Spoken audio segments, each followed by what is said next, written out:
اعوذ باللہ من الشیطان الرجیم بسم اللہ الرحمن الرحیم۔ صندوق کا راز۔ کہنے کو تو ایاز سلطان محمود غزنوی کا غلام تھا، لیکن سلطان کو اپنے بیٹوں کے برابر سمجھتا تھا اور اس کو دربار میں ایک بڑا عہدہ دے رکھا تھا۔ اس کی وجہ یہ تھی کہ ایاز بہت دانا، بہادر، دیانتدار اور پڑھا لکھا نوجوان تھا۔ سب سے بڑھ کر یہ کہ وہ سلطان کا سچا وفادار تھا، ہر وقت اس پر اپنی جان قربان کرنے کو تیار رہتا تھا۔ اس کی یہی خوبیاں تھیں کہ اس نے سلطان کے دل میں گھر کر لیا تھا اور وہ ایاز پر بے حد مہربان تھا۔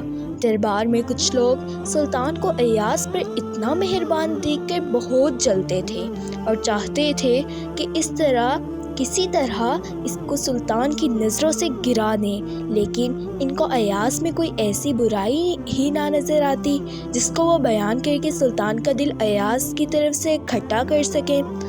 آخر ایک دن انہیں ایاز کے بارے میں ایک عجیب بات کا پتہ چلا، وہ یہ کہ ایاز جس پلنگ پر سوتا تھا اس کے سرہانے ایک صندوق پڑا تھا جس کو ایاز ہر وقت تالا لگا کر رکھتا تھا، لیکن جب وہ صبح کو اٹھتا تو صندوق کھول کر اسے ضرور دیکھ لیتا، پھر تھوڑی دیر کے بعد اس کو بند کر کے تالا لگا دیتا۔ حاسدوں نے یہ سمجھا کہ اس صندوق میں کوئی بڑا خزانہ ہے جس کو ایاز نے اس سلطان سے چھپا کر رکھا ہوا ہے۔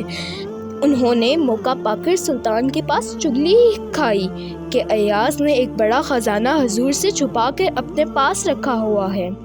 یہ خزانہ ایک صندوق میں بند ہے جو ایاز کے سرہانے پڑا ہے۔ یہ سن کر سلطان کو غصہ آ گیا اور اس نے ایاز کو بلا کر اس سے پوچھا، ایاز تم نے یہ خزانہ مجھ سے کیوں چھپایا؟ ایاز نے عرض کیا، حضور صندوق کو یہی منگوا لیں، میں اسے کھول کر آپ کو دکھا دوں گا کہ اس کے اندر کیا ہے۔ سلطان نے اسی وقت چند سپاہی بھیج کر وہ صندوق دربار میں منگوا لیا اور پھر ایاز کو حکم دیا کہ اسے کھولو۔ ایاز نے صندوق کھولا تو اس میں 2-3 پھٹے پرانے کپڑے کے سوا کچھ نہ نکلا۔ سلطان نے حیران ہو کر پوچھا، ایاز یہ کیا معاملہ ہے؟ ایاز نے عرض کیا، حضور یہ وہ کپڑے ہیں جن کو میں آپ کی خدمت میں آنے سے پہلے پہنا کرتا تھا۔ ہر روز دربار میں آنے سے پہلے میں ان کو دیکھ لیتا ہوں تاکہ اپنی اصلیت کو یاد رکھوں اور آپ جو دولت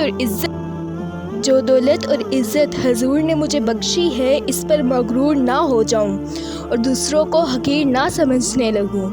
ایاز کا یہ جواب سن کر سلطان بہت خوش ہوا اور پہلے سے زیادہ اس کی قدر کرنے لگا۔ ادھر چغلی کھانے والے اتنے شرمندہ ہوئے کہ سلطان کو منہ دکھانے کے قابل نہ رہے اور ایاز کو سلطان کی نظروں سے گراتے گراتے خود اس کی نظر سے گر گئے۔ بچوں، اس کا اخلاقی سبق یہ ہے کہ انسان کو اپنا ماضی نہیں بھولنا چاہیے اور اللہ کی عطا کردہ نعمتوں پر غرور نہیں، شکر ادا کرنا چاہیے۔ ناظرین، کل ہم لوگ ایک دلچسپ اسلامی کہانی کے ساتھ ایک بار پھر آپ لوگوں کی خدمت میں حاضر ہوں گے، اور جاتے جاتے ہمارا چینل بھی سبسکرائب کر دیجئے۔ السلام علیکم ورحمۃ اللہ وبرکاتہ۔